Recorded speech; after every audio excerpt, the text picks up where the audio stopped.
जय शिव शंकर हर हर शंभो हर हर शंकर जय शिव शंभो जय शिव शंकर हर हर शंभो हर हर शंकर जय शिव शंभो जय शिव शंकर हर हर शंभो हर हर शंकर जय शिव शंभो जय शिव शंकर हर हर शंभो हर हर शंकर जय शिव शंभो। নর্মদেহর প্রণাম। মধ্যপ্রদেশের খড়গঞ্জ জেলার রুক্ষ প্রকৃতির মাঝে এক মন্দির, এর নাম মতি বাবা সেভরি ধাম, যেখানে কোনো বিশাল মূর্তির চেয়ে মানুষের অটুট বিশ্বাস বেশি কথা বলে। বলা হয় এখানে কেউ খালি হাতে ফেরে না। আপনি অসুস্থ হন বা কোনো বিপদে পড়ুন, মতি বাবার দরবারে একবার মানত করলেই মেলে মুক্তি। আর সেই মনস্কামনা পূরণ হলে ভক্তরা এখানে নিয়ে আসেন একটি করে ঘণ্টা। আজ আমরা আপনাদের নিয়ে যাব সেই রহস্যময় মন্দিরে, যাকে সবাই চেনে ঘণ্টিওয়ালা মন্দির নামে। जय शिव शंकर हर हर शंभो हर हर शंकर जय शिव शंभो। এখন আমরা এসে পৌঁছেছি মন্দিরের সেই পবিত্র গর্ভগৃহে, যেখানে বিরাজ করছেন পরম শ্রদ্ধেয় মতি বাবা। দেখুন, এখানে কোনো জাঁকজমকপূর্ণ মূর্তি নেই, বরং এক আদি ও অকৃত্রিম শিলারূপেই তিনি ভক্তদের দর্শন দেন। স্থানীয় মানুষের কাছে তিনি কেবল একজন লোকদেবতা নন, তিনি এক পরম ভরসা। ভক্তি ভরে একবার এই পবিত্র স্থান স্পর্শ করলেই নাকি মনের সব ভার নেমে যায়। লোকমুখে প্রচলিত আছে, আপনি যদি নিঃস্বার্থভাবে এখানে কিছু প্রার্থনা করেন, তবে মতি বাবা আপনাকে কখনোই কি খালি হাতে ফেরাবেন না।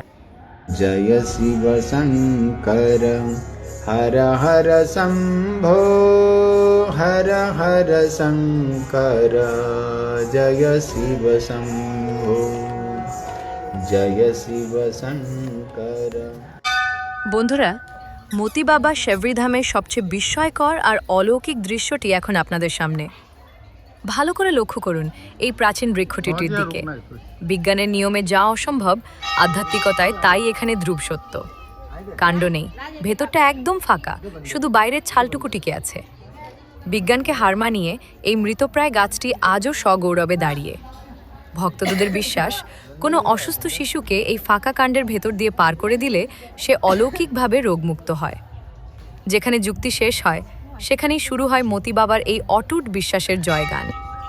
जय शिव शंकर हर हर शंभो हर हर शंकर जय शिव शंभो जय शिव शंकर हर हर शंभो हर हर शंकर जय शिव शंभो जय शिव शंकर हर हर शंभो हर हर शंकर जय शिव शंभो जय शिव शंकर हर हर शंभो हर हर शंकर जय शिव शंभो। এবার আসি মতি বাবার সেই পবিত্র প্রসাদের কথায়, যার নিয়ম অতি অদ্ভুত ও প্রাচীন। এখানে ভক্তরা ভক্তি ভরে নিয়ে আসেন শুদ্ধ আটা আর ঘি। সেই উপচার দিয়েই তৈরি হয় গরম গরম হালুয়া প্রসাদ। তবে মনে রাখবেন, এই প্রসাদ বাড়ির জন্য নিয়ে যাওয়ার কোনো নিয়ম নেই। একটি ছোট্ট বাটিতে করে পাওয়া এই অমৃতসম হালুয়া আপনাকে মন্দিরের পবিত্র আঙিনায় বসেই গ্রহণ করতে হবে।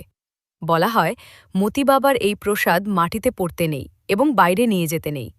এটি এখানকার এক অটুট ঐতিহ্য। এই প্রসাদ শুধু ক্ষুধা মেটায় না, বরং ভক্তের মনে এক অনাবিল প্রশান্তি আর বাবার আশীর্বাদ পৌঁছে দেয়। जय शिव शंकर हर हर शंभो हर हर शंकर जय शिव शंभो जय शिव शंकर हर हर शम्भो हर हर शङ्कर जय शिव शम्भो जय शिव शङ्कर हर हर शम्भो हर हर शङ्कर जय शिव शम्भो जय शिव शङ्कर हर हर शम्भो हर हर शङ्कर जय शिव शम्भो जय शिव शङ्कर हर हर शम्भो हर हर शङ्कर जय शिव शम्भो नर्मदे हर নমঃ নর্মদায়। ভিডিওর মাধ্যমে এখন আপনারা দর্শন করছেন পুণ্যতুয়া মা রেবা, অর্থাৎ আমাদের পরম আরাধ্য মা নর্মদার দিব্যরূপ। শাস্ত্রে বলা হয়, গঙ্গা স্নানে যে পুণ্য লাভ হয়, মা নর্মদার কেবল দর্শন মাত্রই সেই পরম সিদ্ধি প্রাপ্তি ঘটে। এই প্রবহমান জলধারা কেবল নদী নয়, এ যেন আধ্যাত্মিক উন্নতির এক সোপান। জীবনের চরম সত্য আর মানসিক শান্তি খুঁজতে হাজার হাজার ভক্ত এই তীরে ছুটে আসেন। আজকের এই পবিত্র দর্শনে আপনার জীবনও ভরে উঠুক অনাবিল শান্তিতে। জয় হো মা নর্মদা, জয় মা ভগবতী। हर हर शम्भो हर हर शङ्कर जय शिव शम्भो जय शिव शङ्कर মা নর্মদার এই পবিত্র পরিক্রমা পথে আজ আমাদের সঙ্গে আছেন এক বিশেষ ব্যক্তিত্ব। কলকাতার ঢাকুরিয়া থেকে আগত মহারাজ রামপ্রসাদ ভট্টাচার্য। কর্মজীবনে তিনি সাউথ ইস্টার্ন রেলের উচ্চ পদে আসীন থাকলেও তার অন্তরে সর্বদা জাগ্রত ছিল মা নর্মদার চরণে নিজেকে সঁপে দেওয়ার এক প্রবল আকুতি। কথায় বলে, মায়ের ডাক না এলে কেউ এই দুর্গম পথ অতিক্রম করতে পারে না। আজ মহারাজের মুখ থেকেই আমরা শুনে নেব সেই অলৌকিক অনুভবের কথা। কিভাবে পদব্রজে মা রেবার সেবা করতে করতে তিনি জীবনের পরম সত্যকে খুঁজে পেলেন এবং প্রতিটি পদক্ষেপে মা নর্মদার কৃপা কিভাবে তাকে আগলে রেখেছে। চলুন সরাসরি তার কাছ থেকেই সেই দিব্য অভিজ্ঞতার কথা জেনে নিই। हर हर शम्भो हर हर शङ्कर जय शिव शम्भो नर्मदे हर। নর্মদে হর। মহারাজ জি, আপনার নাম? রামপ্রসাদ ভট্টাচার্য। আপনি কোথা থেকে? আমি কলকাতা ঠাকুরিয়া থেকে এসেছি। আচ্ছা, মহারাজ জি, মা নর্মদার যে পরিক্রমা কি ফল পাওয়া যায়? নর্মদা এমন এক পুণ্যভূমি যেখানে যদি কেউ যে ধরনের আশা করে, যেরকম সংকট আছে, আমি যেটুকু যা পড়ে শুনেছি তার সব সংকট দূর হয়ে যায়। এবং এখানে নর্মদা তট এমন একটা জায়গা যেখানে এখনও আমরা যে কলকাতার যে পরিবেশ সে কল্পনা করা যায় না, এখানে এখনও কলিযুগই প্রবেশ করেন। তো এটা কলকাতায় থেকে এটা বোঝাই যাবে না যে এটা মনে হবে যেন এটা আলাদা জগতে এসেছি। এখানকার আমি রাস্তা দিয়ে হাঁটছি, তারা বলছে মাতশ্রী নর্মদে হর, নর্মদে হর। বাচ্চা, তাদের এত সুন্দর শিক্ষা। তা এই যে ডিসিপ্লিন, এই ডিসিপ্লিনটা তাদের যে কোনো উচ্চাকাঙ্ক্ষাকে স্যাটিসফাই করতে সক্ষম। ডিসিপ্লিন ছাড়া তো কিছু হয় না। এই যে সনাতন ধর্মের যে কোর এরিয়াটা এখনও বোধহয় নর্মদা তটেই টিকে আছে। আর জায়গায় বিভিন্ন সমস্ত জায়গায় আমার মনে হচ্ছে ইন্ডিয়াতে ছোট্ট ছোট্ট করে নষ্ট করে দেওয়ার যে চেষ্টা হয়েছে, তা নর্মদা তটে এখনও প্রায় আমি বলতে পারি 80% টিকে আছে, নষ্ট করতে পারেনি। আচ্ছা, আর নর্মদা তট আমি শৈলেন্দ্রনারায়ণ ঘোষাল শাস্ত্রী একটা বই পড়েছিলাম, উনি তপভূমি নর্মদা। তপভূমি নর্মদা 53-54, ওটা আমি অনেকবার পড়েছি, 2004 সাল থেকে পড়েছি। পড়ার পর ওখানে দেখেছি যে এই যে সাতপুরার বিন্ধ্য পর্বতের মাঝখানে মা নর্মদা আজ সপ্তকল্প যুগ যুগ ধরে বয়ে চলেছেন। উনি আমাদের সমস্ত সংস্কৃতি, সমস্ত সম্পদকে একদম আগলে ধরে রেখেছেন এবং অপেক্ষা করে আছেন, এসে নিয়ে যাও, এই সম্পদ তোমরা নিয়ে যাও, তোমাদের কি অভাব আছে বলো। যার ধ্যানে মন বসে না, যে মেডিটেশন করতে প্রচুর কষ্ট করে, নর্মদা তটে এলেই তোমার মনোসংযোগ ঘটে যাবে। এই তট এমনই একটা চুম্বকীয় ক্ষেত্র, এ বলে শেষ করা যাবে না। এখানকার অনুভব মানে অকল্পনীয়, অবর্ণনীয়। আচ্ছা, আর এখানে মানুষের যে এত আদর যত্ন স্নেহ ভালোবাসা, যেদিন থেকে শুরু করেছি চেনা অচেনা শুরু করে আমি 1 ঘন্টা হাঁটিনি, রাস্তায় এক মাই এসে বলছে আজ আমার বাড়িতে ডাল বাটি খেয়ে যেতে হবে। তার বাড়ি থেকে বেরিয়ে 2 কদম হেঁটেছি, একজন এসে প্রণাম করে 100 টাকা দিচ্ছে। তো কোথাও কোনো অভাব, কেউ যে অপরিচিত আমি একদিনও বুঝতে পারিনি। কিছু সময়ের জন্য যে আমি ওই কলকাতা থেকে 1500 কিলোমিটার দূরে এসে যে করতে এসেছি, একা একাই চলে এসেছি। তারপর থেকে এখন এত একটা পরিবারের মতো চলছি। রাস্তায় কোনো কিছুর মানে মনে হচ্ছে না যে আমি ছেলেবেলায় আছি না কি অবস্থায় আছি, আমি ভুলিয়ে গেছি, শুধু আনন্দে আছি, হেঁটে চলেছি। আচ্ছা মহারাজজি, আপনার এই প্রথম পরিক্রমা? হ্যাঁ, প্রথম পরিক্রমা। আচ্ছা, কেমন লাগছে? অপূর্ব।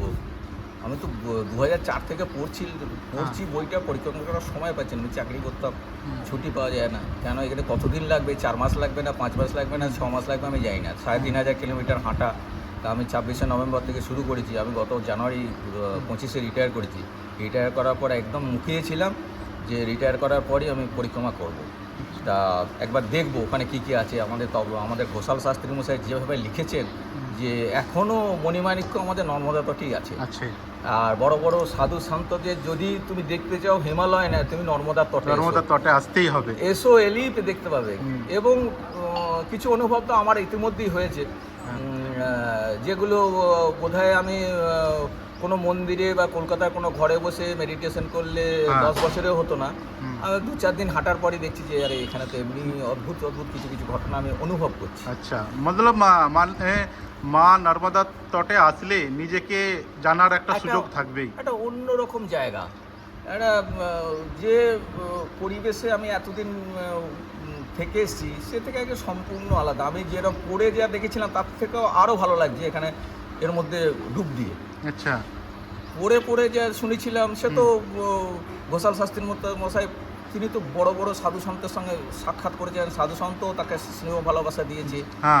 আর আমি এসে দেখছি যে এখানে মণিমাণিক্যে ভর্তি হয়ে যে কোন রূপে ঘুরে বেড়াচ্ছে বোঝা মুশকিল। লোক বলেন যে মা হার মনোকামনা, সবার মনোকামনা পূরণ করেন।